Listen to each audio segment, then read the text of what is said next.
Hello and welcome back to another edition of Viper Bites as we continue our little tour of the NFL and look at the top 5 fantasy assets on all 32 teams. And as always, we are presented by the Fantasy Points Media Group. Head to fantasypoints.com today, enter promo code Vipers22 and get yourself 10% off that subscription on that one-stop shop for all your fantasy football needs.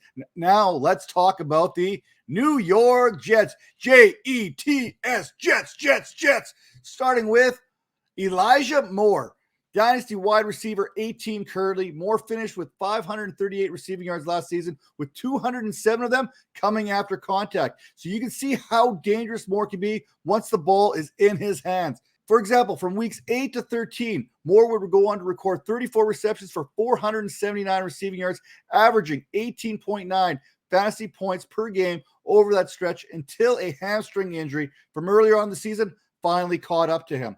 A deeper look into Moore's production as a rookie, only 14 other rookies since 2008 have averaged at least 1.75 yards per route run, 6.5 targets per game, and 12.5 yards per reception.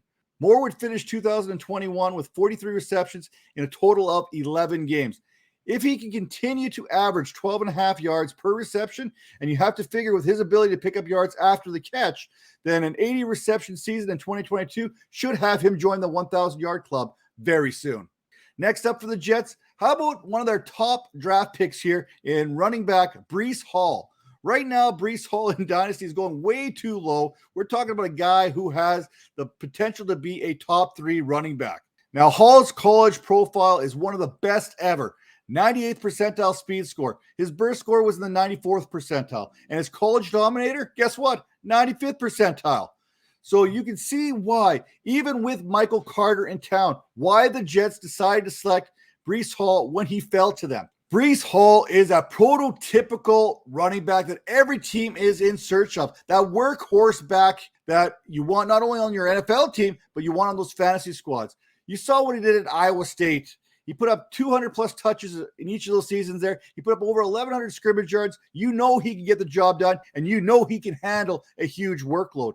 While the Jets, they do face one of the toughest fantasy schedules as far as strength of schedule is concerned on tight ends, receivers, and quarterbacks, the strength of schedule shapes up actually rather nicely for running backs. Currently, the Jets will see the 12th easiest fantasy schedule for running backs, which means Breece Hall and that fantasy production come a little bit sooner than anticipated.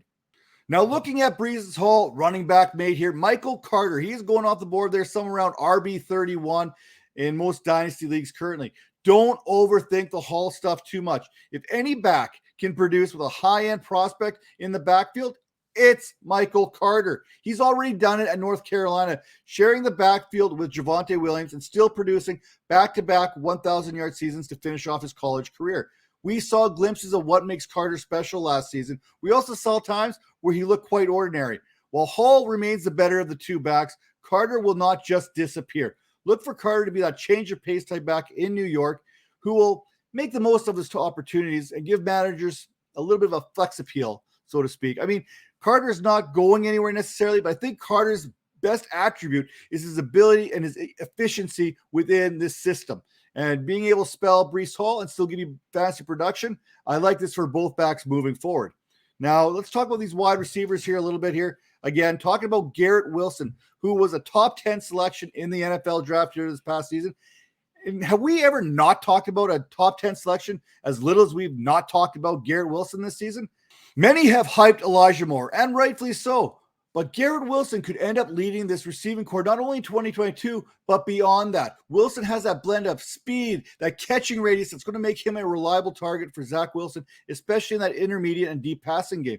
Then you take into account his ability to separate from coverage, and good Lord, that is fantasy gold right there. New York, they have a pair of receivers in Wilson and Moore that they can both play outside. They can work the slot and create mismatches all over the field. If you're looking to help a young quarterback, why not draft a playmaker that helped generate a 140.6 passer rating throughout their college career? That is what Garrett Wilson is going to bring to the table. Now, speaking of the Wilsons, let's talk about Zack Wilson, QB 17 right now, as per the experts' consensus ranking at the quarterback position. All 5 of New York's top assets are under the age of 23. Now, Wilson, he's got that Broadway Joe type vibe going for him, which probably served him well during a difficult rookie season. Wilson threw 11 interceptions a season ago while only throwing 9 touchdowns in 13 games in which he suited up for.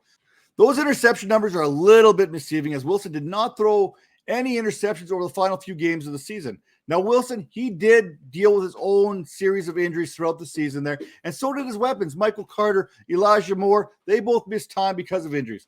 With one of the best young supporting casts, Wilson and the Jets are poised to make themselves fantasy relevant in the very near future. And I don't know what you're waiting for here. The future is now. Head to fantasypoints.com, use promo code Vipers22, and get 10% off that fantasy football subscription today. And while you're listening to us on Apple, Spotify, Stitcher, take a second, rate and review us. And as always, if you are watching me right now on the Vipers Network, hit that like button, hit that subscribe button, and make sure those notifications are turned on, because we have content coming at you every day right until kickoff. We'll see you then.